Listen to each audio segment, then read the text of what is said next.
क्या पान करें। प्रथम 3 मंत्रों में ध्यान किया, तो आइए इसका आस्वादन करें। जन्माद्यस्य यतोन्मयादितरतः चार्थे स्वभिज्ञः स्वराट् तेने ब्रह्महृदायादिकवये मुह्यन्ते यतसूरयः तेजो वारिमृदां यथा विनिमयो यत्र त्रिसर्गो मृता धाम्ना स्वेन सदा निरस्तकुहकं सत्यं परं धीमहि सत्यं परं धीमहि।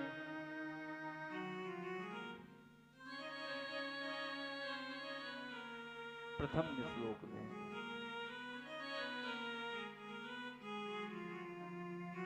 अस्य विश्वस्य जन्मान स्थिति, जिससे इस समस्त संसार का जन्म हुआ, और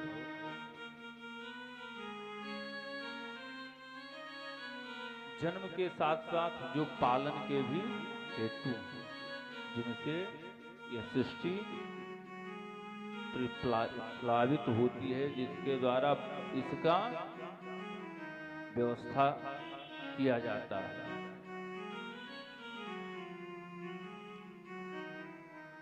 अंत में जिनमें यह सृष्टि विलीन हो जाती है, ऐसे परमात्मा कौन है? चार्थे स्वभिज्ञः स्वराट्, अर्थे से कंस प्रयोजना, अर्थेषु ऐसे भगवान परम कुशल, जो भगवान समस्त कलाओं में पारंगत हैं।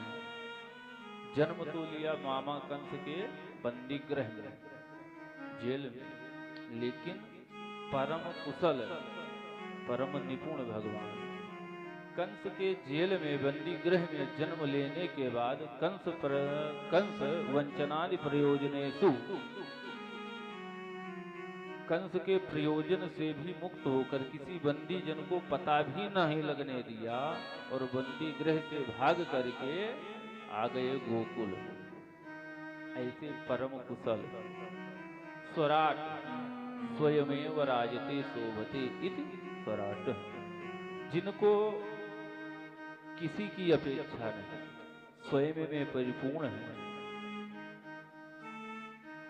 किसी से आनंद की अपेक्षा नहीं, किसी के ज्ञान की अपेक्षा नहीं, किसी के प्रेम की भी अपेक्षा नहीं। तुम प्रेम कर लो तो अच्छा, तुम गाली दे दो तो भी अच्छा, भगवान सब स्वीकार करते हैं। शिशुपाल गाली ही दे रहा था, और उसी का संबंध मानकर भगवान ने उसको भी मुक्त कर दिया। ऐसे स्वराट शेषेषु गोपेषु राजते शोभते सा स्वराट, जो अपने गोप वालों के बीच में मध्य में सुशोभित हुए, ऐसे भगवान स्वराट। अथवा जिन प्रभु ने आदि कवे ब्रह्मणे ब्रह्मांड विस्मापयितुं वत्स वत्स पालादि रूपम तेने विस्तारितवान, उन भगवान ने जिन्होंने आदि कवे ब्रह्मणे ब्रह्मा जी को, आदि कवि ब्रह्मा जी को भी वेदों का ज्ञान कराया। कब कराया? तो सृष्टि के आरंभ में भगवान ने ही ब्रह्मा जी को वेदों का ज्ञान करवाया। तो कैसे करवाया? गुरु शिष्य की तरह बैठकर ना। भगवान जिस पर कृपा करना चाहें तो बैठकर पढ़ने की जरूरत नहीं। मूकम करोतु वाचालं पंगुम लंघयते गिरिम, भगवान की तो कृपा दृष्टि हो जाए, ज्ञान प्राप्त हो जाता है। तो आदि कवे ब्रह्मणे उन ब्रह्मा जी को भी जिन्होंने वेदों का तात्पर्य वास्तविक ज्ञान प्रदान किया, ऐसे भगवान। अब इतनी महिमा भगवान की बता दी, लेकिन वो भगवान है कौन? तो कहते हैं सत्यम परम धीमहि। और भगवान के स्वरूप को बताया कि जिनके प्रभाव से या असत्य जगत सत्यवत प्रतीत होता है। कैसे? तो कहते हैं तेजो वारि मृदाम, जैसे मृदा में वारी जल की भ्रांति हो जाती है कभी कभी। तेजो वारि मृदाम यथा विनिमयो, जैसे जैसे मृदा में मिट्टी में कभी कभी वारी का जल का भ्रम पैदा हो जाता है। कैसे? जैसे इस समय तगड़ी धूप होती है, कभी कभी रोड पर चलते समय गाड़ियों से चलो तो लगता है कि सामने जैसे पानी भरा हो, पानी की बूंद नहीं है वहां, लेकिन स्पष्ट दिखाई पड़ता है कि पानी भरा हो। वही है मृग तृष्णा, मृग मरीचिका का जल वो है नहीं फिर भी दिख रहा है। ऐसे ये असत संसार है, लेकिन जिनकी कृपा से असत संसार हमको सत्यवत प्रतीत हो रहा हो, ऐसे तेजो वारि मृदाम यथा विनिमयो यत्र सर्गो मृषा धामना स्वयं सदा निरस्त कुहकम। और जिनकी कृपा से धामना स्वयं सदा निरस्त, यह भ्रम हमारा निरस्त हो जाए, समाप्त हो जाए, ऐसे परमात्मा को सत्यम परम धीमहि हम सब मिलकर के ध्यान करते हैं। लेकिन वह परमात्मा है कौन? तो नाम किसी का नहीं लिया, कहा सत्यम परम धीमहि। मैं उस सत्य स्वरूप परमात्मा को प्रणाम करता हूं। इतने ग्रंथों में 4 वेद, 6 शास्त्र, 18 पुराण, 108 उपनिषदों में एक पहला श्रीमद् भागवत महापुराण ही ऐसा ग्रंथ है जिसके मंगलाचरण में किसी देवी देवता का स्पष्ट नामोल्लेख नहीं है। मानो सूत जी कहना चाहते हैं कि अगर मैं दुर्गाम परम धीमहि करूं या रामम परम धीमहि, कृष्णम परम धीमहि, तो भेदभाव होगा। कृष्ण भक्त कहेंगे ये तो हमारा ही, शैव के भक्त कहेंगे अगर शिव जी का मंगलाचरण में नाम लिया जाए तो कहेंगे हमारा है। इसलिए मानो कहना चाहते हैं कि सत्य में पूरा जगत समाहित है और सत्य से ही सब शक्तिमान है, और सत्य ऐसा कोई नहीं है जिसमें सत्य की धारणा है। इसलिए सत्य की वंदना करने से समस्त देवी देवताओं की वंदना हो ही जाती है। इसलिए सत्यम परम धीमहि। और आचार्यों ने तो इसमें इस एक मंगलाचरण के हजारों अर्थ किए हैं महाराज। अगर इसी मंगलाचरण की व्याख्या की जाए तो 7 दिवस चलती रहे, इतना विचित्र ये मंगलाचरण है। फिर कहते हैं ये तो भगवान का स्वरूप और ध्यान किया गया। महाराज इस ग्रंथ में गाया क्या गया? तो कहते हैं धर्म प्रोक्षित कैत ओत्र परम निर्मत्सराणां सताम। इस श्रीमद् भागवत में निष्कपट परम धर्म की व्याख्या की गई। धर्म प्रोक्षित कैतवोत्र परमो निर्मत्सराणां सताम। तो धर्म में भी कपट होता है। कैतव कपट को ही कैतव कहते हैं। तो परमो धर्म निरूप्यते, अत्र कह के कहते हैं ना अन्यत्र। ऐसा निष्कपट परम धर्म की व्याख्या करने वाला ग्रंथ अन्यत्र नहीं मिलेगा। तो किसी ने पूछा महाराज धर्म में भी कपट होता है क्या? कहे हाँ। कैसे? तो कहे जैसे शास्त्रों की जो आज्ञा है, धर्मम चर सत्यम वद, धर्म के अनुकूल आचरण करो, सत्य का पालन करो, ये शास्त्रों की आज्ञा है। शास्त्र क्या है? तो कहते हैं शासना त्रायति शास्त्र, जो हम पर शासन करते हो, हमको अनुशासित रखें, वही शास्त्र होते हैं। शास्त्र हम पर शासन कैसे करेंगे? डंडा लेकर के। अरे ये सरकार डंडा लेकर के काम करवाती है, वेद भगवान डंडा लेकर शासन नहीं करेंगे, वो उपदेश के द्वारा हम पर शासन करते हैं। ऐसा करोगे तो ये मिलेगा, नहीं करोगे नहीं मिलेगा। वो डंडा लेकर, भाई पुलिस की निगरानी में अगर चोर चोरी ना करे तो सुधर गया है ऐसा नहीं कहा जा सकता है।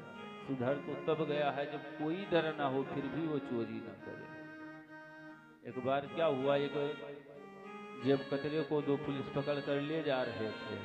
चौराहे पर पहुंचा तो कहा, बाबूजी 2 मिनट के लिए। कहे क्या है? यही बोलो।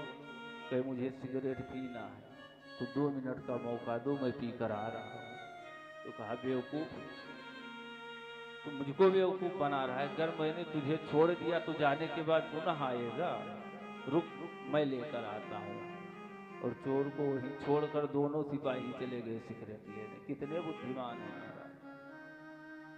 उसे छोड़ देंगे तो नहीं आएगा, अतः उसको छोड़कर दोनों सिगरेट लेने चले गए। तो ऐसे अनुशासन में रहे, ये सरकार का कानून है। डंडा लेकर पीछे पड़ेगी, लेकिन कब तक? जब तक पीछे है तब तक वो सुधारेगी। जाने के बाद तुम क्या करोगे? कोई मतलब नहीं। लेकिन शास्त्रों के अनुसार जिसने जीवन को जीना सीख लिया, कोई डर ना हो। अगर मनु महाराज ने मांगा भगवान से, मनु शत्रुपा ने, चाहूं तुम्हें समान सुत प्रभूषण कौन दुराओ। 5 संतानें थी, फिर भगवान को मांगने की क्या जरूरत थी? इसीलिए कि जो सुख मुझे मिला वह मेरी समस्त प्रजा को प्राप्त हो, इसलिए मांगा। नहीं उनके संतान थी, मांगने की जरूरत नहीं थी। राजा वही उत्तम होता है जो अपना ही नहीं अपितु अपने प्रजाजन का कल्याण उसमें निहित हो। तो इसमें कपट क्या है? तो कहते हैं शास्त्र के अनुसार कार्य न करके किसी स्वार्थ के बस आकर जो कार्य किया जाए वही कपट होता है। एक बाबूजी के 3 बेटे थे महाराज। नौकरी थी, वृद्धावस्था आई तो श्रीमती जी का देहावसान हो गया। बाबूजी अकेले बचे। क्या किया कि अब बाबूजी को बनाकर 2 वक्त की रोटी देने वाला भी कोई नहीं बचा था। तो बाबूजी ने सोचा कि जो कुछ संपत्ति है बच्चों में बंटवारा कर दें, और 3 बहुएं घर में हैं, 2 वक्त की रोटी कहीं मिल जाएगी, खा लेंगे। सारी संपत्ति बराबर बराबर बांट दी। और जैसे ही महाराज बंटवारा हुआ, अपनी अंटी में कुछ नहीं रखा। हफ्ता खांड बीता, उसके बाद तो रोटी पानी भी मुश्किल पड़ने लगा महाराज। जैसे एक दिन बड़ी ने सोचा कि अब तो ये बाबूजी हमारा ही घर पकड़ कर रह गए हैं, तो उसने बहाना किया, बाबूजी आज कुछ तबीयत ठीक नहीं है, तो मैं तो अपनी वही बासी रोटी खा लूंगी, अपनी बासी रोटी वही खा लूंगी, और आपके लिए तो तीनों बराबर हैं, इतनी समय छोटी के इधर खा लिया। तो बाबूजी भोले भाले समझे, ठीक है कुछ तबीयत इसकी गड़बड़ होगी। तो बाबूजी छोटी की तरफ गए, तैसे उसने सर पर हाथ रख दिया। देख कितनी बुद्धिमान है, मेरे माथे मढ़ ही दिया बाबूजी को आज। तो 2-4 दिन छोटी के तरफ चला। फिर उसने भी बहानेबाजी की कि बाबूजी आज तो तबीयत मेरी भी गड़बड़ है। दूसरे नंबर पर गए महाराज, कुंडी खटखटाई। अब बाबूजी भी जीवन भर सर्विस किए थे, इतना बुद्धू तो थे नहीं, उनको भी समझ में आ गया कि क्यों ऐसा हो रहा है। पुराने ख्याल के बाबूजी सुबह घूमने के लिए निकले जब, तो इष्ट मित्र जो बचपन के थे वो भी सब जाते थे। जब गार्डन में पहुंचे बैठे तो कहे, भाई क्या बात है, आज कुछ उदास से मालूम पड़ रहे हो।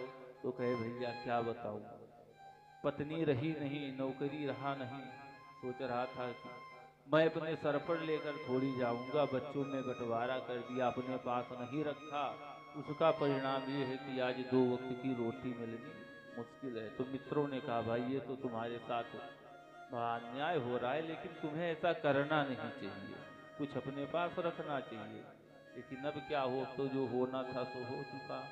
तो मित्रों ने कहा उदास मत हो, कुछ उपाय करेंगे। अपने साथ ले गए तो पुराने जमाने का एक संदूक, जानते होंगे माताएं आप लोग तो देखी होंगी, तो पुराने समय का एक संदूक था, वो दिया बाबूजी को।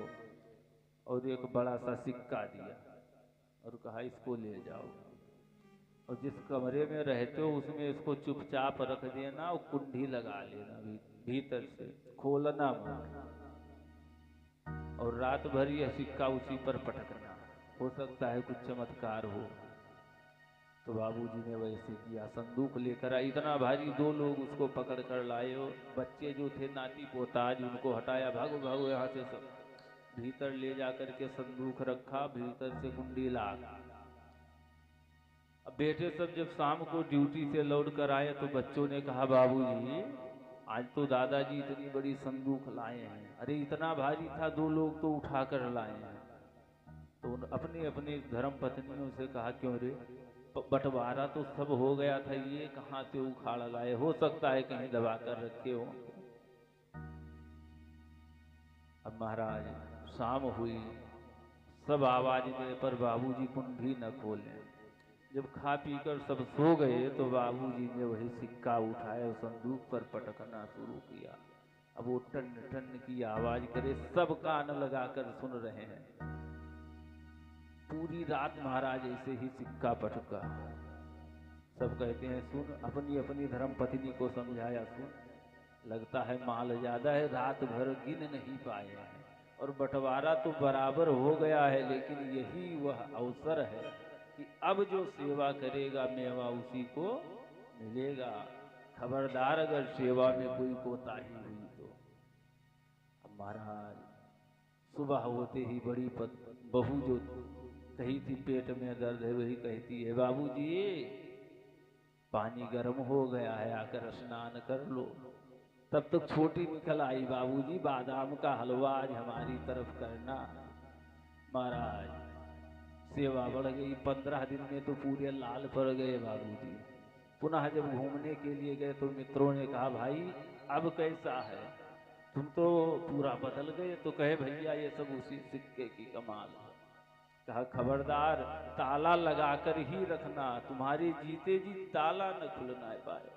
अगर जिस दिन ताला खुल गया उसी दिन सेवा समाप्त हो जाएगी। अरे विचार करो, माता पिता की तो सेवा करनी ही चाहिए। प्रहलाद के ऊपर हिरण्यकश्यपु ने कितने अत्याचार किए, लेकिन कभी पिता के खिलाफ नहीं हुए। और आज हम हैं इस कलयुग के प्राणी, जिन माता पिता ने हमको जन्म दिया, संस्कार दिया, नाम दिया, समाज में इज्जत दी, उनको 2 वक्त की रोटी देने में हिचकिचाहट, ये धर्म के साथ खिलवाड़ नहीं है, कपट नहीं है, तो और क्या हो सकता है। और इसी निष्कपट धर्म की व्याख्या करने वाला यह श्रीमद् भागवत महापुराण है। बोलिए जय श्री कृष्ण। तो कहते हैं धर्म प्रोक्षित कैतवोत्र परमो निर्म सराणाम सताम। इस ग्रंथ को सुनने से होगा क्या, तो कहते हैं वेद्यम वास्त्रवमस्त्रवस्त शिवदम तापत्रयोन्मूलनम। इस वास्तव वस्तु का जब हमें बोध होगा, वास्तव वस्तु किसे कहते हैं, तो वास्तवी जीवा वास्तवो माया वास्तवम जगत, जीव जगत और माया का ज्ञान हो जाता है। और जिस दिन हमें जीव जगत और माया का ज्ञान हो गया उसी दिन हमारा परम कल्याण हो जाएगा। किसी ने कहा जीवन में करने के लिए, जानने के लिए, क्योंकि बुद्धि के स्तर पर बिना जाने व्यक्ति रह नहीं सकता है। शरीर है तो शरीर के स्तर पर कुछ किए बिना व्यक्ति रह नहीं सकता है,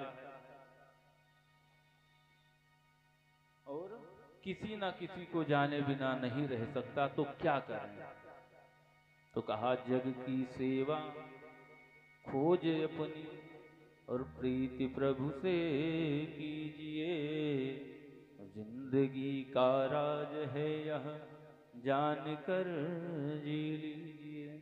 जानना है तो अपने आप को जानो, मैं कौन हूं। करना है तो जग की सेवा करो, और जानना है तो भगवान को, परमात्मा को जान लो, और कुछ जानने की आवश्यकता नहीं है। बोलिए सच्चिदानंद भगवान की जय।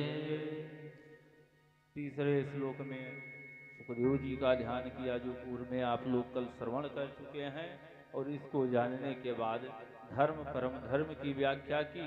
धर्म लौकिक धर्म और पारलौकिक धर्म। जिस माता पिता ने हमको जन्म दिया है उनका भी भरण पोषण करना चाहिए, ये नहीं वृद्धावस्था में वृद्धाश्रम में डालकर आ जाओ। और अगर शादी विवाह करके गृहस्थ जीवन में प्रवेश किए हैं तो पुत्र पौत्रों का भी ध्यान रखना चाहिए। ये हुए लौकिक धर्म। और इन सब से ऊपर जिस परमात्मा ने मुझे जन्म दिया है, अंतिम अवस्था में उस परमात्मा को भी स्मरण करते हुए अपनी जीवन लीला को समाप्त करना, ये है परम धर्म। तो लौकिक धर्मों का त्याग करके परम धर्म की ओर व्यक्ति को अग्रसर होना चाहिए। यही जीवन का वास्तविक स्वरूप है, यह समझाया। और कहते हैं जैसी संगत करोगे वैसी रंगत आती है। संतों के चरणों में जाने से, अगर किसी संत की शरणागति आपको प्राप्त हो गई तो आपकी बुद्धि परमात्मा में लग ही जाती है। इसलिए आइए एक प्यारा सा भजन करें, उसके बाद शेष चर्चा में प्रवेश करें। बोलो सद्गुरुदेव भगवान की जय। ओ संतन के संग लाग रे तेरे अच्छे बनेगे। संतन के संग लाग रे तेरे अच्छे बनेगे। संतन के संग लाग रे तेरे अच्छे बनेगे। अच्छी बनेगी तेरी किस्मत जगेगी। अच्छी बनेगी तेरी किस्मत जगेगी। और होए तेरो बड़ भाग रे तेरी अच्छी बनेगी। संतन के संग लाग रे तेरी अच्छी बनेगी। संतन के संग लाग रे तेरी अच्छी बनेगी।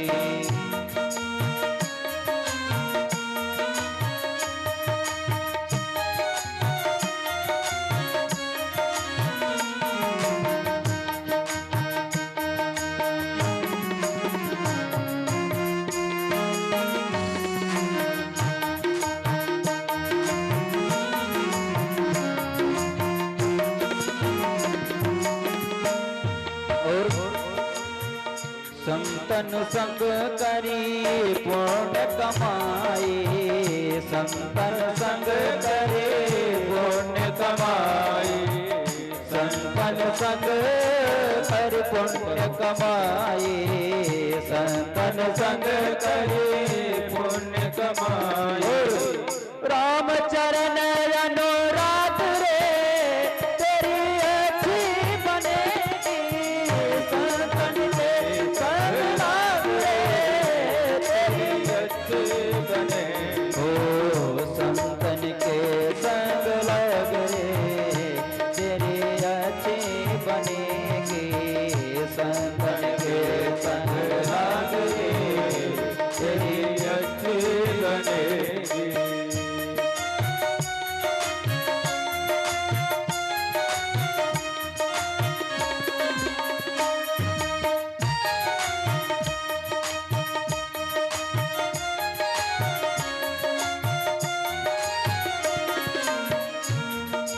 और किस किस की संतों के संग लगने से बन गई, कहते हैं ध्रुव जी की बन गई, प्रहलाद जी की बन गई। ध्रुव जी की बन गई, प्रहलाद जी की बन गई। ओ ध्रुव जी की बन गई, प्रहलाद जी की बन गई। ध्रुव जी की बन गई, प्रहलाद जी की बन गई। ओ हरि सुमिरन मन में जाग रे तेरी अच्छी बनेगी संतन के संग लाग रे तेरी अच्छी बनेगी। ओ अच्छी बनेगी तेरी किस्मत जगेगी अच्छी बनेगी तेरी किस्मत जगेगी। ओ ये तेरो बड़ भाग रे तेरी अच्छी बनेगी संतन के संग लाग रे तेरी। संत भगवान की जय हो।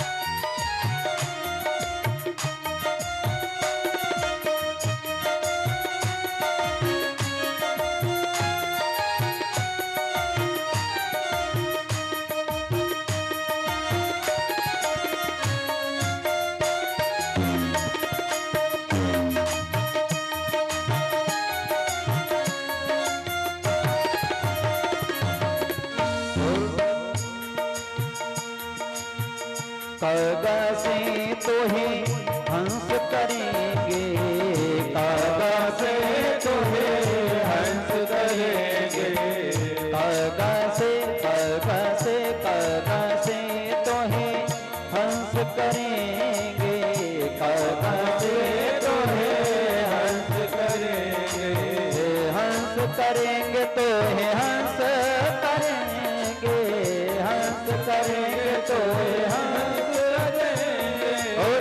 मिट जाए गुरु के दाग रे तेरी अच्छी बनेगी संतन के संग लाग रे तेरी अच्छी बनेगी संतन के संग लाग रे तेरी अच्छी बनेगी संतन के संग लाग रे तेरी अच्छी बनेगी। और मोहनिसा में बहुत दिन सोए मोहनिसा में बहुत दिन सोए मोहनिसा सब सोवनिहारा मोहनिसा सब सोवनिहारा देखहि स्वप्न अनेक प्रकार देखहि स्वप्न अनेक प्रकार।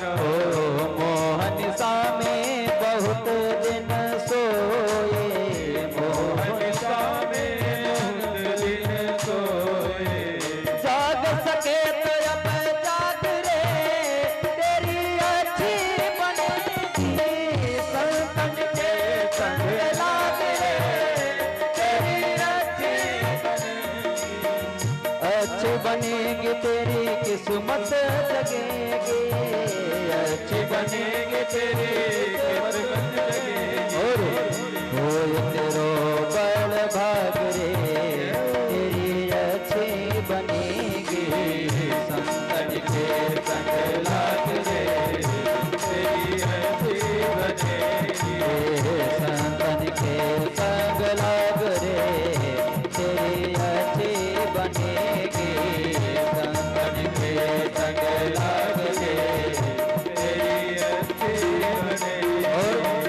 सुत बित नारे इस नाती ने सुत बित नारे इस नाती ने सुत बित नारे इस नाती ने सुत बित नारे इस नाती ने कही के मन इन कृत नाम लेने कही के मन इन कृत नाम लेने सुत बित नारे तिन आसाएं सुत बित नारे तिन आसाएं और त्याग सके तो इन्हें त्याग रे तेरी अच्छी बनेगी संतन के संग लाग रे तेरी अच्छी बनेगी। और कहत कबीर सुनो भाई साधो कहत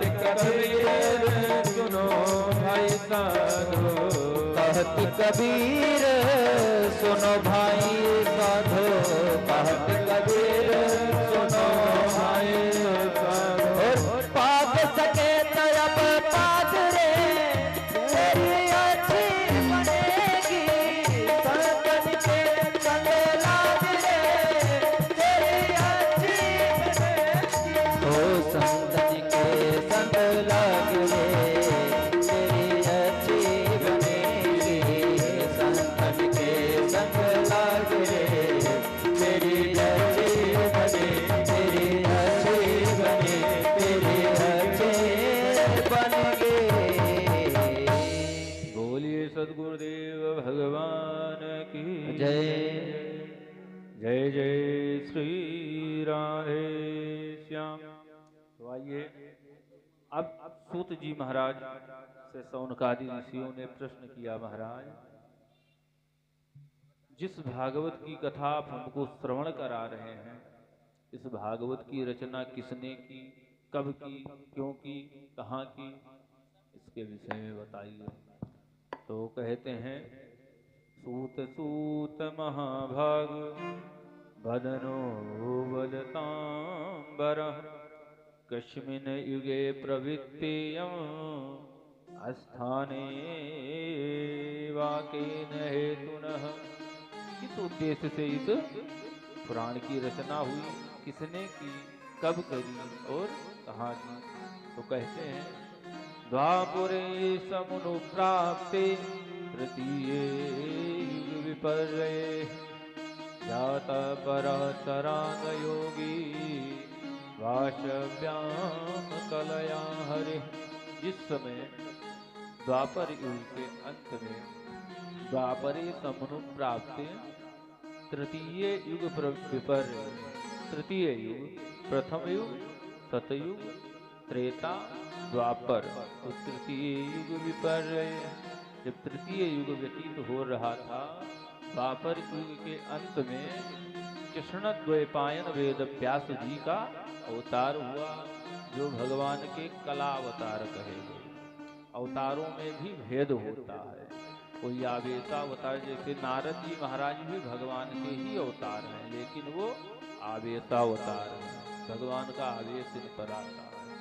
कलावतार होता है, जैसे कपिल जी महाराज जो हुए, वेद व्यास जी महाराज हुए, जिन्होंने अपने उपदेश के द्वारा जीवों का पथ प्रदर्शित किया, ये भगवान के कलावतार कहे गए। तो ऐसे कृष्ण द्वैपायन वेद व्यास जी का कलयुग के द्वापर के अंत में अवतार हुआ। जाता पराशरान योगी, पाराशर ऋषि की संतति में प्रकट हुए। वासव्याम कलया हरे, हरि के ही जो अवतार माने गए।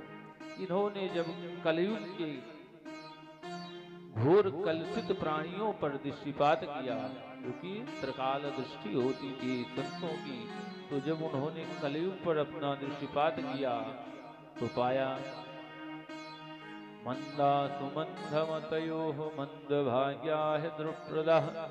तो उन्होंने सोचा कि कलयुग आ रहा है, कलयुग में लोगों की बुद्धि अति मंद होगी और भाग्य भी मंद होगा। तो कोई बुद्धिमान व्यक्ति हो, अगर भाग्यहीन हो, बुद्धिमान है तो बुद्धि के बल पर अपने जीवन का निर्वाह कर लेगा।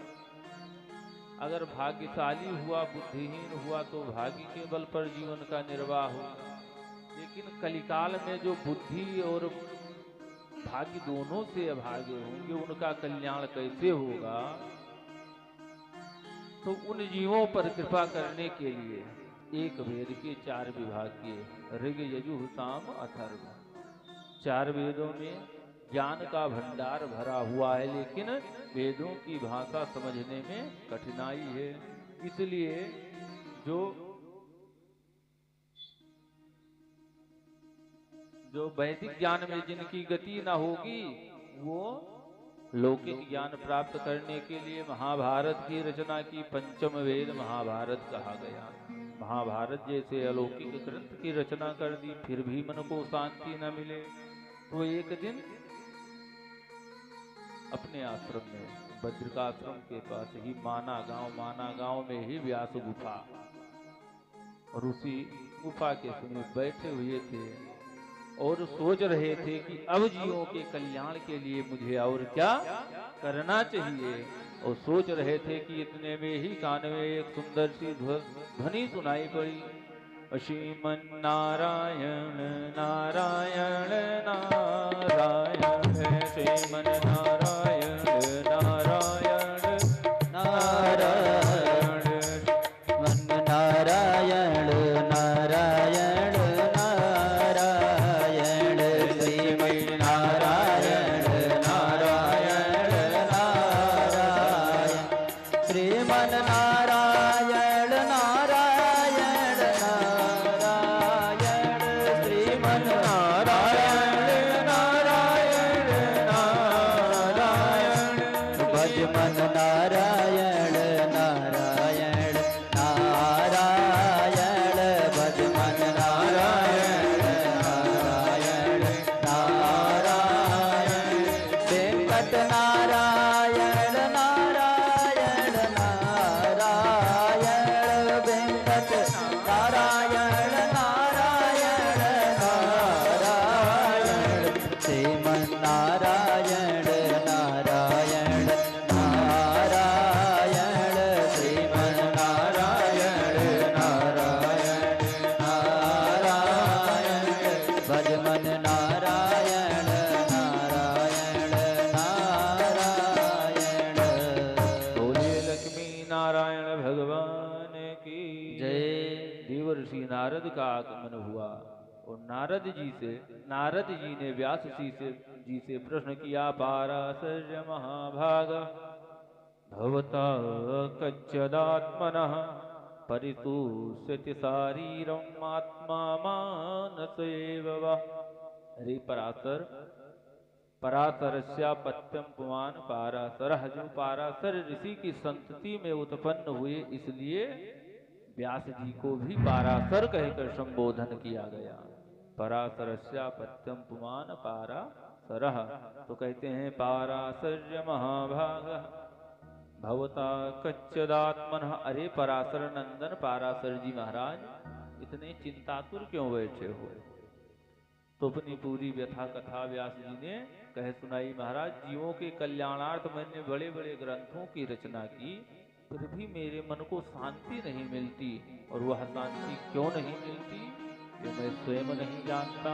तो कहते हैं व्यास जी महाराज, अभी तक आपने भगवान के चरित्रों का गान नहीं किया।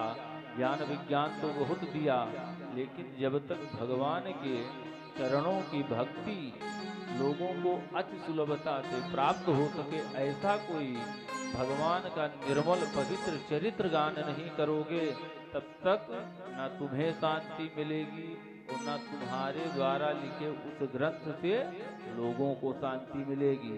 तो कहे अब क्या करें? शरीर वृद्धावस्था की तरफ है, अभी तक नहीं किया तो अब क्या करूंगा? तो कहे हमको देखो, भगवान की कृपा से यह दासी पुत्र नारद ब्रह्मा का पुत्र हो सकता है, तो तुम भागवत की रचना नहीं कर सकते? और अपने पूर्व जन्म का वृत्तांत सुनाकर नारद जी ने व्यास जी को उपदेश किया और व्यास जी ने अपने कमी का अनुभव कर लिया कि अभी तक सोच रहा था कि मैंने लिखा है, मैं कुछ कर रहा हूँ, लेकिन अब होगा वही जो हमारे प्यारे प्रभु उपदेश करेंगे। और ऐसा दृढ़ निश्चय किया। जाकर सरस्वती नदी में स्नान किया और स्नान करते हुए माता सरस्वती की कृपा ऐसी हुई कि गदगद कंठ बोल उठे। स्नान करके लौट कर आए, अपने व्यास गुफा में विराजमान हो गए और व्यास जी महाराज गाने लगे, गणेश जी महाराज लिखने लगे और देखते देखते 18,000 श्लोकों की ये पावन परमहंस संहिता प्रकट हो गई। बोले भागवत भगवान की जय। भागवत रूपी ग्रंथ तो प्रकट कर दिया व्यास जी ने, लेकिन अब सोच रहे हैं कि यह सुनाया किसे जाए, क्योंकि परमहंस संहिता है तो किसी परमहंस को ही सुनाना चाहिए। अब किसे सुनाया जाए? सोच रहे थे कि अपना पुत्र सुखदेव याद आ गया, जो जन्म लेते ही प्रव्रजंत हो गया था, वन को चला गया था। यम प्रव्रजंत मनुपेतम पेत कृत्यम, उसी पुत्र की याद आई।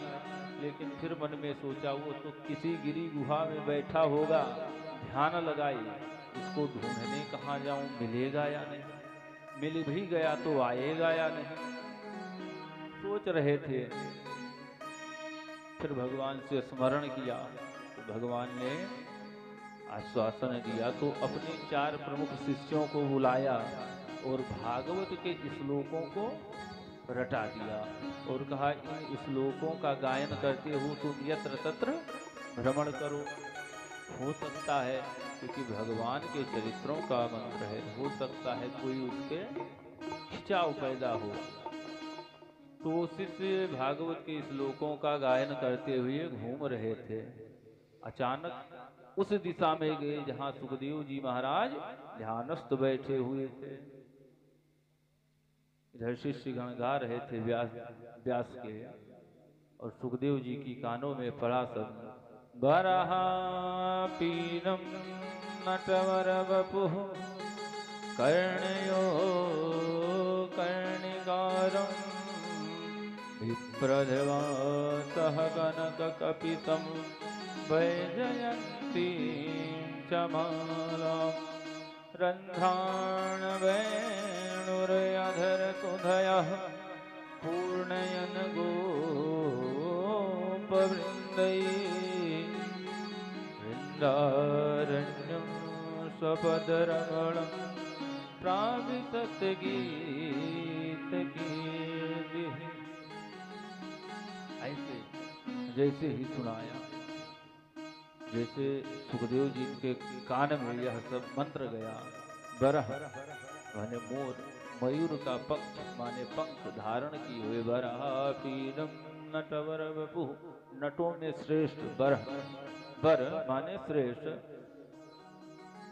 ऐसे नटवर वपुः कर्णयो कर्णिकारं, कान में कनेर के पुष्पों का कुंडल धारण किए हुए, गौचारण करते हुए, वृंदारण्यम स्वपदरमणम, अपने ग्वाल बाल सखाओं के साथ अपने कीर्ति का श्रवण करते हुए भगवान वृंदारण्य में प्रवेश पा रहे हैं। जो भावों का स्मरण हुआ, वाह इतना सुंदर। ऐसे मोर मुकुट बंसी वाले का तो दर्शन करना चाहिए, क्योंकि निर्ग्रंथ थे, सारी ग्रंथियां जिनकी खुल चुकी थी। ऐसे सुखदेव जी के मन में एक उस रूप सुधा के प्रति एक आकर्षण हुआ, मन में खिंचाव पैदा हुआ। सोचे चलो चलकर देखें, लेकिन पुनः अपने मन को समझाया कि जो इतना सुंदर हो, आवश्यक नहीं उतना ही सरल हो, मिलेगा या नहीं, स्वीकार करेगा या नहीं। अभी क्या करें, फिर मन को दाब दिया कि रुक, जाने की जरूरत नहीं। पुनः ब्रह्म चिंतन करने लगे। तब तक चेला ने दूसरा मंत्र बोल दिया, और इस मंत्र में भगवान के स्वभाव का वर्णन। अहो बकीयं स्तन कालकूटं, अहो बकीयं स्तन कालकूटं, अहो बकीयं स्तन कालकूटं, जिघांसया पाययत् साधुते, जिघांसया पाययत् साध्वे, लेभे गतिं धातु चितान्ततोऽयं तं दयालुं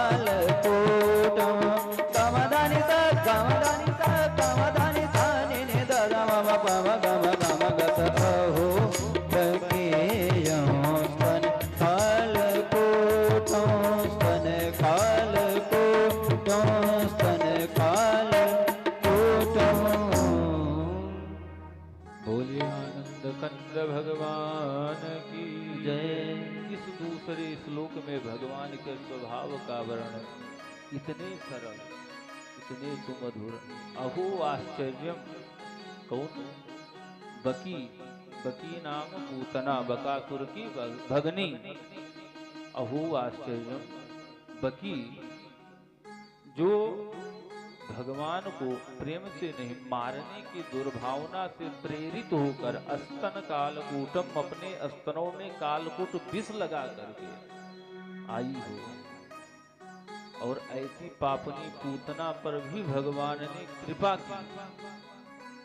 और कहते हैं लेभे गतिम धातृचितां गतोन्यम, जो माता यशोदा को बाद में गति प्रभु ने दी, वही गति इस पूतना पापनी को दे दिया।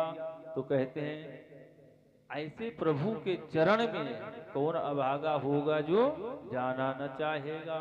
और ये श्लोकों का स्मरण करके तो अपने आप को रोक ना सके, और निर्ग्रंथ सुखदेव जी महाराज उठकर दौड़ पड़े, आकर के शिष्यों के सामने कहा भैया बड़े सुंदर सुंदर श्लोक गाए, तो ये कौन सुनाओ।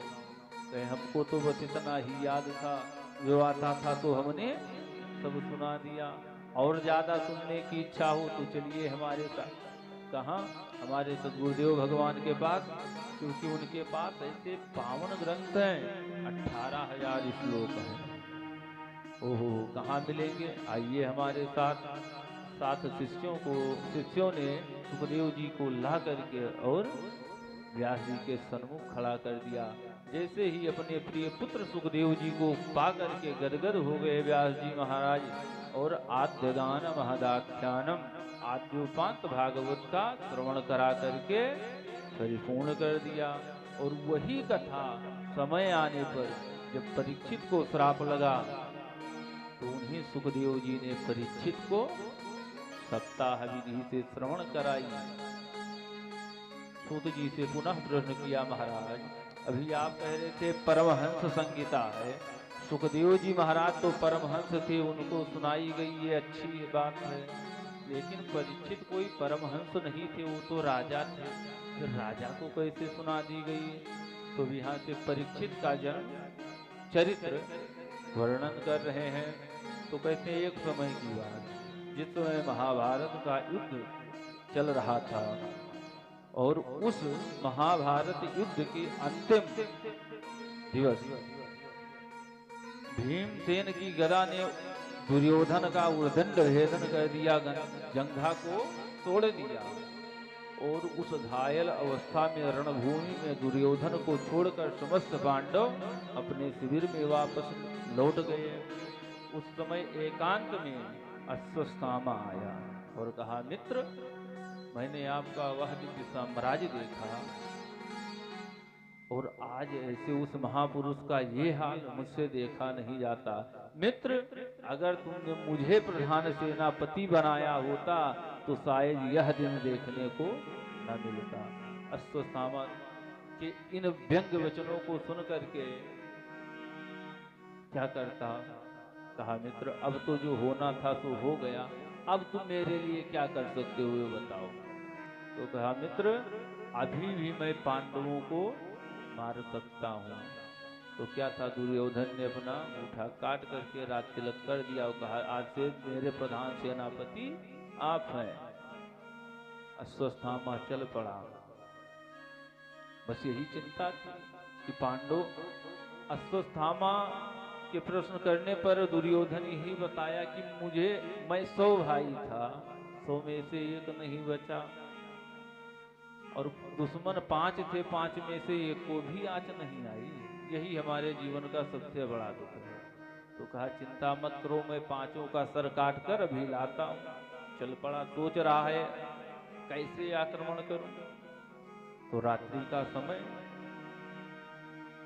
तो उसने सोचा रात्रि में पांडव सो रहे होंगे, इसी समय यह अवसर है कि आक्रमण करें तो हो सकता है हमारी विजय हो जाए। लेकिन भगवान जो करना चाहे होता वही है। भगवान आज पांडवों को शिविर से ही निकाल कर ले गए कि भाई विजय की प्रथम रात्रि है, चलो कहीं धूमधाम से उत्सव पूर्वक मनाएंगे। तो पांडवों को शिविर से निकाल कर ले गए और पांडवों के सूनी सैया पर उनके द्वारा द्रौपदी के द्वारा उत्पन्न हुए जो 5 पुत्र थे वो आकर अपने अपने पिता की सैया पर लेट गए। अर्धरात्रि में जब अश्वत्थामा ने आक्रमण किया तो 5 द्रौपदी के पुत्रों को ही पांडव समझकर और 5 का सिर काट लिया।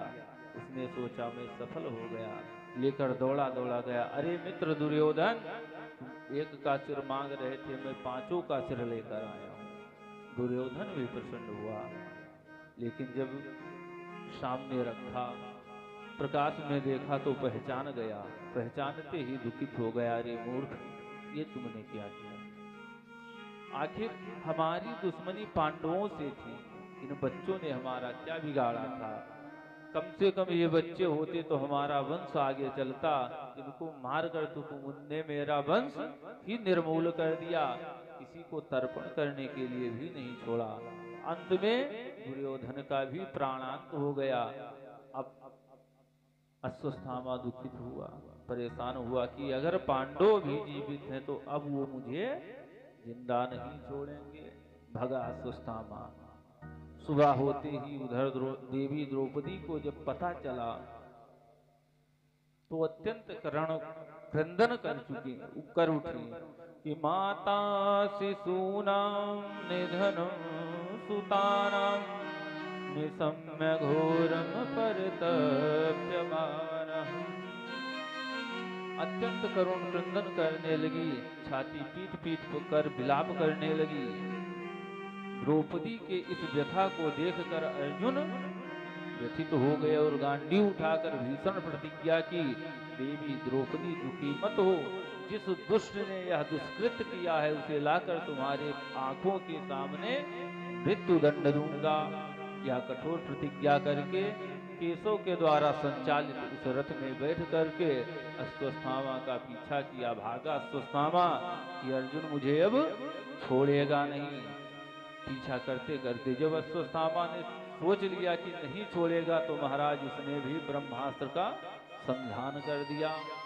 यद्यपि इसको द्रोणाचार्य ने पढ़ाया नहीं था ब्रह्मास्त्र, लेकिन देखते देखते सीख गया था, चलाना जानता था, वापस करना नहीं जानता था।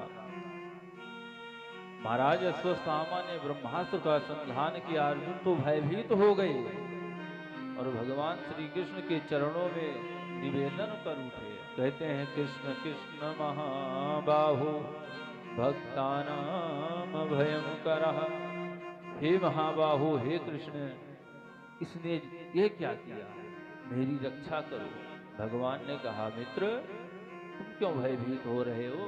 तुम्हें तो ब्रह्मास्त्र चलाना भी आता है, लौटाना भी आता है, और क्या भूल गए, विषस्य विषम औषधम, कभी कभी विष की दवा विष ही होती है, तुम भी छोड़ो। अर्जुन ने भी ब्रह्मास्त्र का संधान किया। दोनों ब्रह्मास्त्र आपस में टकराए और शांत हो गए। अर्जुन ने दौड़ करके और जो अश्वत्थामा को पकड़कर बंदी बनाकर रथ में लाकर पटक दिया। भगवान कहते हैं, अर्जुन इसे बांध क्यों रहे हो, इसे यहीं पर समाप्त कर दो। अर्जुन कहते हैं, प्रभु छोड़ने वाला तो नहीं था, लेकिन मैंने द्रौपदी को वचन दिया है कि तुम्हारे आंखों के सामने मारूंगा, तो इसे वही मारूंगा ताकि उसकी व्यथित आत्मा को कुछ शीतलता मिले। भगवान कहे, जैसी मर्जी तुम्हारी। पटक दिया, रथ को दौड़ा कर लाए। देवी द्रौपदी के सन्मुख खड़ा किया। देवी, ये वही हत्यारा है जिसने सोते सोते तुम्हारे एक नहीं 5 पुत्रों की हत्या की। अब बताओ तुम इसे कौन सी सजा देना चाहोगे? जो ही देवी द्रौपदी खड़ी हुई और सन्मुख खड़ा हुआ है गुरु का पुत्र, द्रोणाचार्य का पुत्र, देख करके और जाकर के देवी द्रौपदी उस अश्वत्थामा के चरणों में प्रणाम करती हैं। कल्पना कीजिए, किसी मैया कितनी भी सीधी हो, उसके छोटे से बच्चे को थोड़ा हाथ लगाकर देखो, वो भी शेरनी बन जाएगी महाराज। और जिनके 5 पुत्रों की निर्मम हत्या की गई हो, हत्यारा तुरंत पकड़ा गया हो, उस पर कोई माता कृपा करेगी, प्रणाम करेगी उसे? लेकिन नहीं, देवी द्रौपदी को अपने धर्म का ज्ञान है और कहती हैं, हाथ जोड़कर प्रार्थना करने लगी, मुच्यताम में सह ब्राह्मणो नितराम गुरु। महाराज ये क्या कर रहे हैं? मुच्यताम, एक मुच्यताम, छोड़ दो इसको, छोड़ दो। क्यों? कहते हैं ब्राह्मणो नितराम गुरु, हम क्षत्रिय हैं और ब्राह्मण तो जन्म से ही गुरु होता है, उस पर भी तुम्हारे गुरुदेव का पुत्र, तुम्हारे गुरु द्रोणाचार्य का पुत्र, और ये कोई और नहीं है, गुरु ही आपके पुत्र के रूप में आपके सन्मुख खड़े हुए हैं, क्योंकि आत्मा बह जायते पुत्र, पिता ही पुत्र के रूप में प्रकट होता है। तो कहे महाराज इसलिए इनको छोड़ दीजिए। जब ऐसा निवेदन किया, क्योंकि आपत्ति विपत्ति का वास्तविक परख कब होती है? विपरीत काल में ही धर्म का परीक्षण होता है, क्योंकि परिस्थिति ठीक हो तब तो सभी धर्म का आचरण करने वाले दिखेंगे। अंत में अर्जुन कहते हैं, महाराज मैंने छोड़ दिया तो मेरी प्रतिज्ञा का क्या होगा? धर्मराज ने कहा, को कुछ भी हो, गुरुपुत्र है, हमारे लिए सर्वदा वंदनीय है, इसलिए छोड़ देना चाहिए। अर्जुन भगवान से पूछ रहे हैं, प्रभु आप भी तो कुछ फैसला दो। तो भगवान कहते हैं, भाई जब इसे पकड़ा था हमने तभी कहा था निपटा दो, तुम नहीं माने, बांध कर ले आए। तो अब हम क्या बताएं, जो उचित हो सो करो। नहीं महाराज आप बताइए कुछ अपना मंतव्य। भगवान कहना चाहते हैं कि आतताई आतंकी जहां मिले वहीं मार दो तो ठीक, अगर पकड़ करके ले आए तो फिर आप मनमानी नहीं कर सकते, फिर तो सरकार जो फैसला लेगी उसी पर आप सजा दिलवा सकते हैं। और फिर पता चलता है महाराज हमारे कितने लोग उसके पक्ष में खड़े हो जाएंगे, फिर मनमानी नहीं चलेगी। तो भगवान ने कहा कि अब जो धर्म शास्त्र कहते हैं, जो संविधान कहे वैसे करो महाराज, सजा दो। तो कहे धर्मशास्त्र क्या कहते हैं? तो कहा ब्रह्म बंधुर न हंतव्य आतताई वधार्हणः। धर्मशास्त्रों ने स्पष्ट आदेश दिया है, ब्राह्मण कितना भी अधम हो जाए, पतित हो जाए, पर न हंतव्य, ब्राह्मण का कभी दैहिक वध नहीं करना चाहिए। और दूसरी तरफ आतताई वधार्हणः, अत्याचारी आतताई कोई क्यों भी ना हो, उसे छोड़ना ही नहीं चाहिए। भगवान ने अपना जजमेंट दिया, हाथ जोड़े अर्जुन महाराज, ये आप उलझा रहे हैं या सुलझा रहे हैं? आपने तो दोनों बात कर दी, एक तरफ कह दिया मारना मत, एक तरफ कहते हैं छोड़ना मत। भगवान कहते हैं जो शास्त्र की बात हमने बता दी, जो उचित लगे सो करो। अर्जुन समझ गए ये टेढ़ी टांग वाले सीधा बोलना ही नहीं जानते, लेकिन अर्जुन ने भी शिष्यत्व ग्रहण किया है। भगवान क्या कहना चाहते हैं अर्जुन समझ गए, और अश्वस्थामा का आधा मोड़ दिया, आधी दाढ़ी आधी मोछ मोड़ करके उसके मस्तक में ब्रह्म तेज की जो मणि थी उसको छीन लिया और धक्का मार के शिविर से भगा दिया। ब्राह्मणों की यही मृत्यु है, क्योंकि संभावित कहाँ अपजस लाहू, मरण कोटि समदारुण राहु। इस अपमान की आग में जब तक वो जीता रहेगा तब तक मरता रहेगा। अपमानित करके उसे भगा दिया, करोड़ों मौत के समान उसका यह जीवन हो गया। अब अश्वस्थामा तो चला गया, सोच लिया कि जिस अर्जुन ने मुझे यह सजा दी है, इसके वंश में किसी को पानी देने वाला भी छोड़ूंगा नहीं। फिर हंसता है, इनके वंश में बचा ही कौन है? 5 थे उनको मैंने निपटा दिया। अभिमन्यु वीर गति को प्राप्त हुआ। फिर याद आया, नहीं अभिमन्यु की जो पत्नी थी उत्तरा, मैंने सुना था कि अभिमन्यु के मृत्यु के समय वह अंतर्वतनी गर्भवती थी, इसलिए वह सती नहीं हुई थी। उसके गर्भ का बालक तो अब जन्म लेने वाला होगा। अगर उसे गर्भ में ही नष्ट कर दूं तो मैं इनके वंश में फिर कोई नहीं बचेगा। ऐसा विचार करके उसने वहीं से ब्रह्मास्त्र का संधान किया और इधर भगवान पांडवों से द्वारिका जाने के लिए विदाई मांग रहे थे। न चाहते हुए भी पांडवों ने विदा करने का फैसला लिया। दिव्य रथ सज करके आ गया भगवान द्वारिका जाने के लिए। एक हाथ से रथ की ध्वजा को पकड़ रखा है, एक हाथ से सभी को आशीर्वाद दे रहे हैं और रथ पर चढ़ने के लिए एक कदम रख भी दिया। बड़ी अपूर्व शोभा हो रही थी कि अचानक एक बाल विधवा चीखती पुकारती हुई आकर भगवान के पाद पद्मों को पकड़ लिया। पाहि पाहि महायोगे देव देव जगतपते नान्यम तदभयं पश्ये यत्र मृत्यु परस्परम। पाहि माम केशव पाहि माम। भगवान चौंक गए, अरे ये कौन है? जब उठाकर देखा, अरे ये तो पांडवों की कुलवधू उत्तरा है। देवी क्या कष्ट हुआ? कहती है, प्रभु मैं आपकी शरण में आई हूँ, मुझे आपके अतिरिक्त अपना रक्षक कोई और त्रिभुवन में नहीं दिखाई पड़ता, अतः मेरी रक्षा करो, क्योंकि यह जो तेज पुंज आ रहा है निश्चित ही मुझे भस्म कर देगा। मैं बचूं या मरूं मुझे अपनी चिंता नहीं, लेकिन मेरे गर्भ के बालक की रक्षा करो। भगवान समझ गए कि देवी भयभीत मत हो, और भगवान अंगुष्ठ बराबर नन्हा सा रूप धारण करके उत्तरा देवी के गर्भ में प्रविष्ट हो गए। बोले भक्त वत्सल भगवान की जय। नन्हे से परीक्षित अश्वत्थामा के द्वारा भेजे गए उस ब्रह्मास्त्र से संतृप्त हो रहे थे कि अचानक उनके आंखों के सामने एक चतुर्भुज रूप में प्रकट होकर और अपनी गदा को इतनी तीव्र गति से घुमाया। नन्ही सी आंखों में परीक्षित के वह दृश्य हमेशा हमेशा के लिए अंकित हो गया कि जो अग्नि मुझे संतप्त कर रही थी उससे बचाने वाला ये कौन आ गया। भगवान ब्रह्मास्त्र को शांत दिए, शांत के परीक्षित को आशीर्वाद देकर पुनः प्रकट, क्योंकि बाहर प्रकट ही थे, अंतर का दृश्य तिरोहित किया, बाहर तो प्रकट ही थे।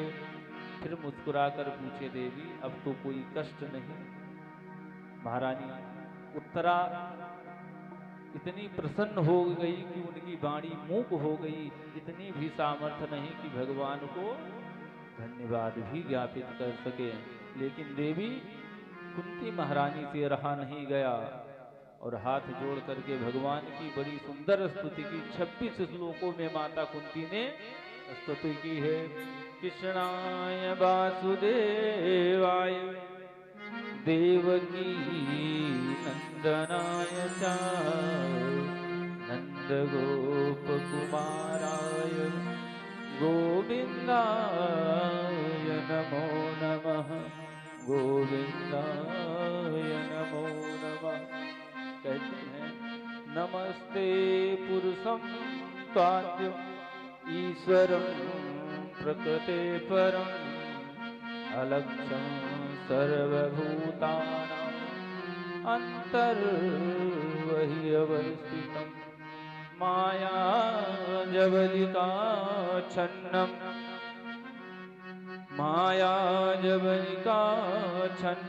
अज्ञानोक्षजमव्ययम् न लक्ष्यते मूढ़दिशां नटो नाट्यतोधरः। बड़ी सुंदर स्तुति की और कहती हैं, प्रभु आपने जितनी कृपा मुझ पर बरसाई है वो अपनी माता देवकी पर भी नहीं की। क्यों? क्योंकि वो आपकी मैया भले थी, लेकिन मुझ पर जितनी कृपा हुई, भगवान कहते हैं बुआ आप पर मैंने क्या कृपा की? कहती हैं अनेकों बार मैंने अनुभव किया कि जब जब हमारे ऊपर कोई संकट आया और हमने आपका स्मरण किया तभी आप हमारे सन्मुख प्रकट हो गए।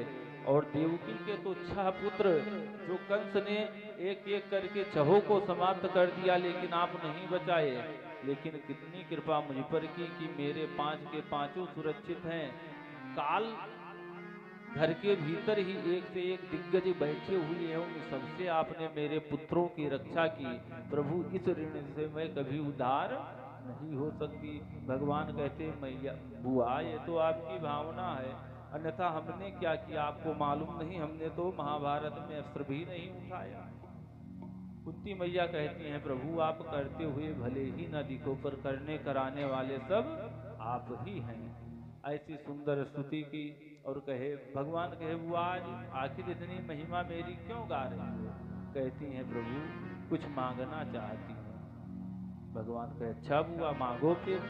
तो कहती हैं प्रभु मैं यही चाहती हूँ कि इस कुंती का जीवन जब तक रहे तब तक विपत्तियों का कभी अंत न हो। विपुनः सन्तु नः सस्वत् तत्र तत्र जगत गुरु भवतो दर्शनं यस्य अपुनर्भव दर्शनम्। प्रभु विपदा सन्तु नः सस्वत्, जब तक जीवन है तब तक शाश्वत विपत्ति इसी प्रकार आती रहे जैसी आती रही। भगवान कहे बुआ पगला गई हो क्या? अरे हमारे भक्त एक सत्यनारायण कथा सुनते हैं तब भी मांगते हैं धन संपत्ति सुख संपत्ति घर आवे कष्ट मिटे तन का।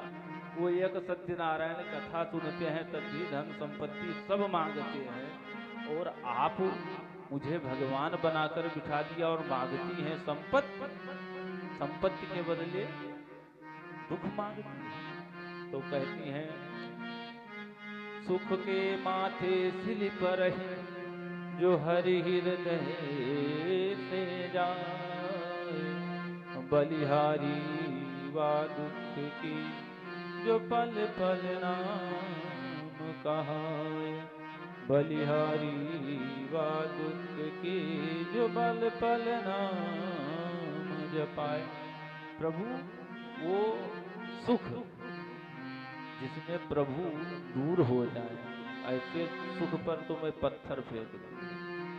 दुख ही हमारे लिए सर्वस्व है जिसमें आपका स्मरण बना रहे। तो भगवान देना भी चाहे तो कैसे दे, क्योंकि जो आनंद सिंधु सुख राशि वह दुख दे भी नहीं सकता। अतः भगवान ने कहा बुआ ये आपने जो मांगा है वो मैं दे नहीं सकता, अतः मैं अपने आप को ही दे रहा हूँ। भगवान ने यात्रा स्थगित की द्वारिका की और कुंती मैया के भवन में प्रवेश कर गए, अपने आप को ही दे डाला।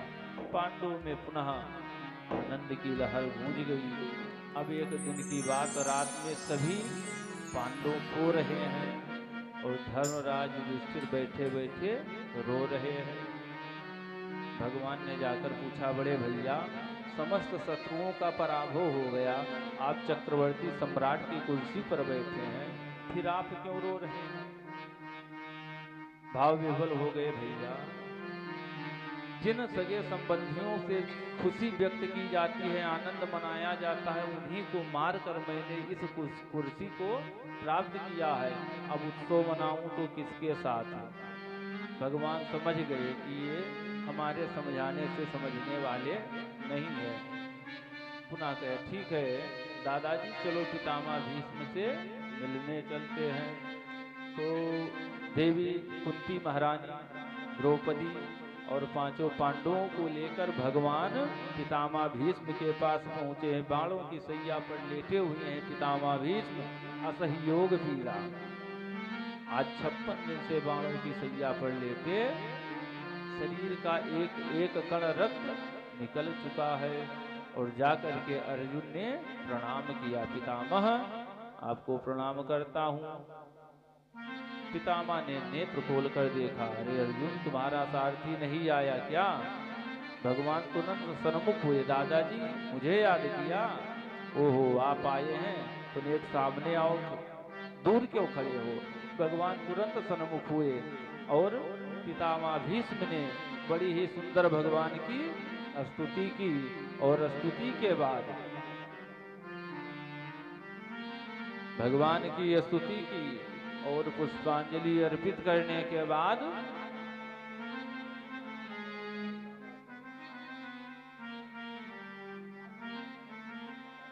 बोलिए भक्तवत्सल भगवान की जय। स्तुति की और कहा धर्मराज से प्रभु ने कहा भैया अब जो कुछ आपको पूछना हो वो पूछ लीजिए, प्रश्न कर लीजिए। तो धर्मराज युधिष्ठिर ने अनेकानेक प्रश्न किए और सभी का उत्तर पितामह भीष्म ने दिया। राजधर्मान भगवद धर्मान समासव्यासयोगतः, समस्त धर्मों का सार समझा दिया और समस्त धर्मों का सार एक ही है, जो सुनाया एक मंत्र में सुन ले।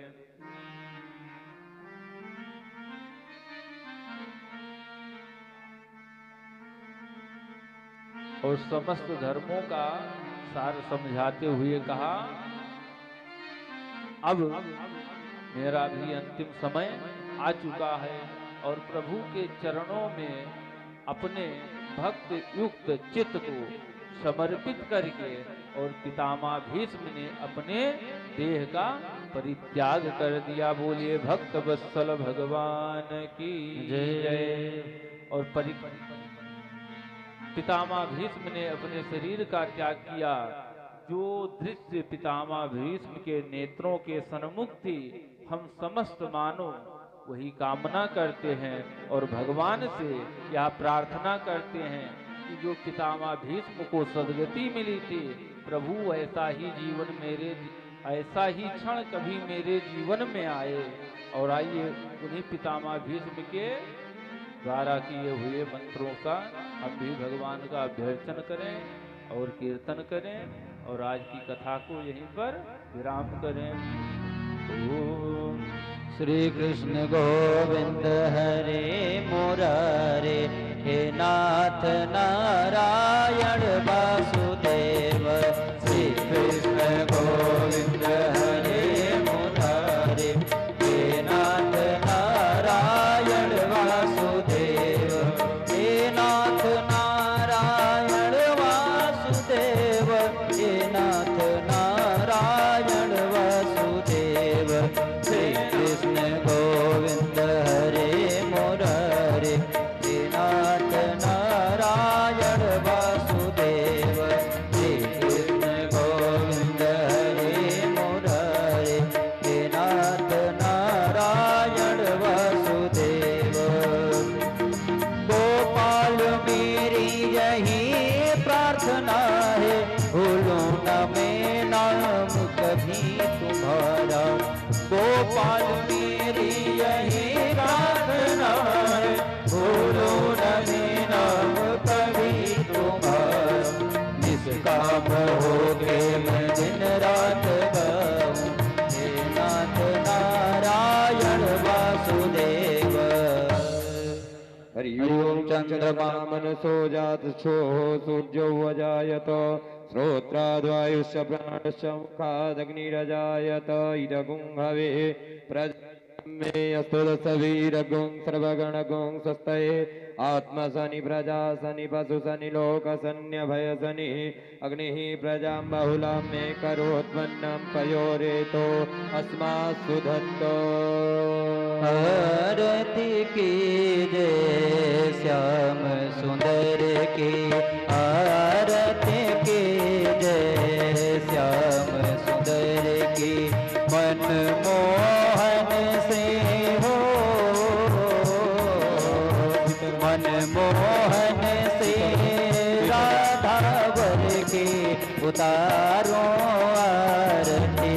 श्याम सुंदर की उतारो आरती, श्याम सुंदर की। राधा वल्लभ हो, राधा वल्लभ रुक्मणी वर की उतारो आरती। श्याम सुंदर उतारो आरती, श्याम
बस जाई, चरणन जिनके अंग यस जाई, जिनको नाम लेत तर जाई, मृदुल मधुर श्री हो,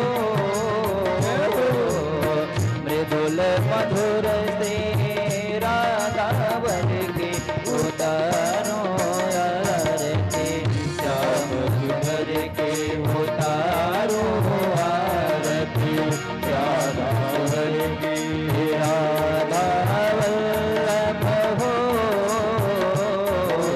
राधा वल्लभ अरुहन घर की उतारो आरती, श्याम सुंदर की उतारो आरती, श्याम सुंदर की हो।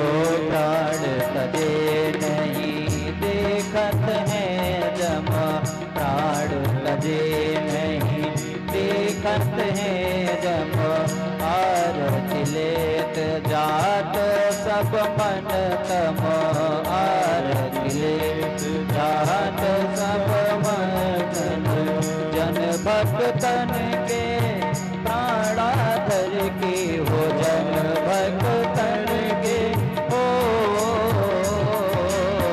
जन भक्तन के हाँ प्राणाधर की उतारो आरती, श्याम सुंदर की उतारो आरती, श्याम सुंदर की राधा वल्लभ हो, श्री राधा वल्लभ रघुवर की उतारो आरती, श्याम सुंदर की उतारो आरती, श्याम सुंदर की उतारो आरती, श्याम सुंदर की कर्पूर गौरम करुणावतारम संसार सारम भुजगेन्द्रहारम सदा वसंतं हृदयारविन्दे भवं भवानी सहितं नमामि, त्वमेव माता जगदा त्वमेव, त्वमेव बन्धु सत्ता त्वमेव, त्वमेव वेद्या द्रविडं त्वमेव, त्वमेव सर्वं मम देव। हरे राम राम राम हरे हरे, हरे कृष्णा कृष्ण कृष्ण हरे हरे, हरे राम राम राम हरे हरे, हरे कृष्णा कृष्ण कृष्ण हरे हरे, राम राम हरे हरे, कृष्ण कृष्ण हरे हरे।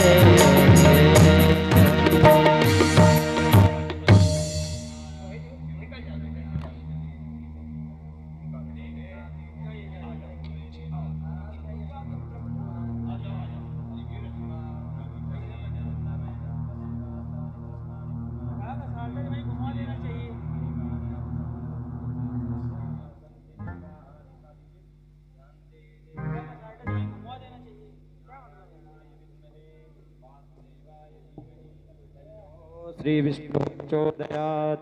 हरि ओम महालक्ष्मी च विद्महे विष्णुपत्नी च धीमहि तन्नो श्रीलक्ष्मी प्रचोदयात्।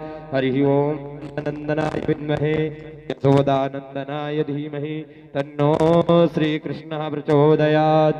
सेवन्तिकावकुलचम्पकपाटलाब्जै पुण्णागजादिकरविल्वरसालपुष्पै बिल्वप्रवालतुलसी दलमञ्जरीभिः स्वां पूजयामि जगदीश्वर मे प्रसीद। नानासुगन्धपुष्पाणि यथा कालोद्भवानि च पुष्पाञ्जलिं मया दत्त गृहाण परमेश्वर। मन्त्रपुष्पाञ्जलिं समर्पयामि नमस्करोमि प्रणमामि। चढ़ा दीजिए।